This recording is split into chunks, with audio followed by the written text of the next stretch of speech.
One of the easiest and best desserts you can make at home is this Basque cheesecake. I like all forms of cheesecake, but I've really been enjoying this version of it in recent years. You just mix everything in one bowl, there's no crust, and you just bake that together until it's done. It's super simple and I'll take you through it. And I am using a stand mixer with the paddle attachment for this, but you could easily do this with a spatula or a whisk. It's literally just 7 ingredients in one bowl, like I said, it's just super easy. I'm starting with about a kilo or 4.5 blocks of 8-ounce cream cheese. It's important to have this softened for a few hours at room temperature for ease of mixing. I think there's a way to speed up that process with a microwave, you can look it up. But I'm beating those alone at medium speed for about a minute just so they can get broken up and everything else will mix together better with them. At that point, I'll add in 350 grams or 1 3/4 cups of regular sugar. Again, I'll mix that together to incorporate, and then I have 6 large eggs that I've already cracked into a bowl. I'm going to stream those in 1 egg at a time just to see that it's incorporated before I add in the next. And once they're all added, it's a good idea to scrape down the sides of this. As you can see, a lot of that cream cheese adheres to the side and will never get incorporated unless I mix it in with a spatula.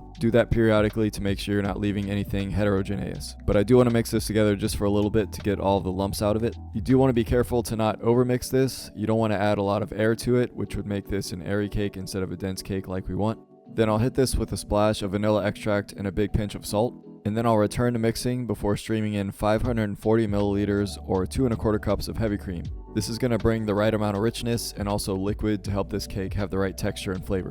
And once that's all in, I'm going to add my last ingredient, which is 40 grams or 1/3 cup of all-purpose flour through a sieve. This obviously is a tiny bit of flour compared to regular cakes, but this is just enough to bind everything together. The cream cheese does most of the work because it's solid at room temperature and even more solid in the fridge. You definitely don't want to overmix at this point because that would develop gluten and you still don't want to add a lot of air to this. So I've got a 10-inch springform pan that I'm going to spray some non-stick spray into, which is going to help the parchment paper to stick. It's funny how it helps stuff stick in some circumstances and to not stick in others. But I'm using 2 sheets of this to give it wide walls on all sides. I crumble those up so they fit better into the corners of the pan. Once I've got that settled, I can carefully pour in my cake batter. Just be careful to not let it hit any of the edges so it doesn't go under the parchment paper. Then I load that onto a sheet tray to prevent spillage and then load it into my preheated 400 Fahrenheit oven. And this is where it's going to bake for anywhere from 45 to about 70 minutes. I also spin the sheet around at about 25 minutes just to get even cooking. But you have to come in and check starting at 45 minutes to see how the browning is doing.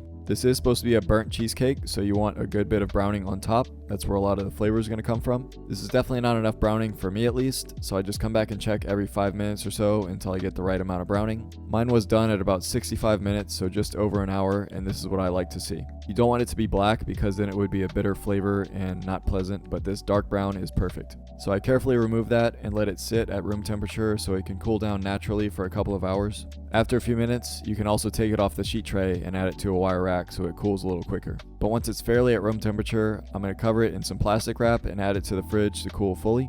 You could serve it right away, and a lot of recipes recommend doing that, but I was going to serve this the next day, so I let it go in the fridge overnight. Which the next day, I carefully remove it from the springform pan and also get it out of the parchment paper onto a serving plate. It really does look beautiful. I love those jagged edges. I mean, I do love a graham cracker crust, but something like this is also really good and takes a lot less effort. I'm going to take a sharp knife and cut myself a slice, just making sure to wipe the blade in between so I don't get the edges too messy. I just love that dense and creamy interior. This is so appetizing looking. And for some reason, my camera wasn't recording when I got the money shot and cut the tip off the slice, but still really nice looking any way you slice it. Let's get to the taste test.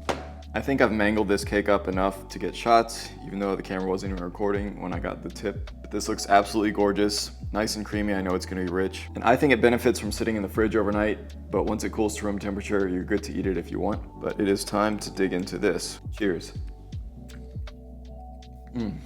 That's incredibly rich and decadent for as simple as this is. I mean, I can see the appeal for the graham cracker crust to contrast the textures a bit and have that flavor at the bottom, but it can be hard to justify doing that step when this is the result you get from skipping it. I just really love that this is one of those desserts that you don't need much skill or really anything to make this, as opposed to many of the fancy desserts that you make to impress people. This is great. I'm gonna be serving this later on to a church group that's coming to my house, and I think this is a great thing that you can make for a large group of people. But not much else to say about this. It's just really easy to succeed and make something that you're gonna enjoy. That's gonna do it for me today. Thank you all for watching, be blessed, and I'll see you next time. I'd still probably take New York style in a vacuum.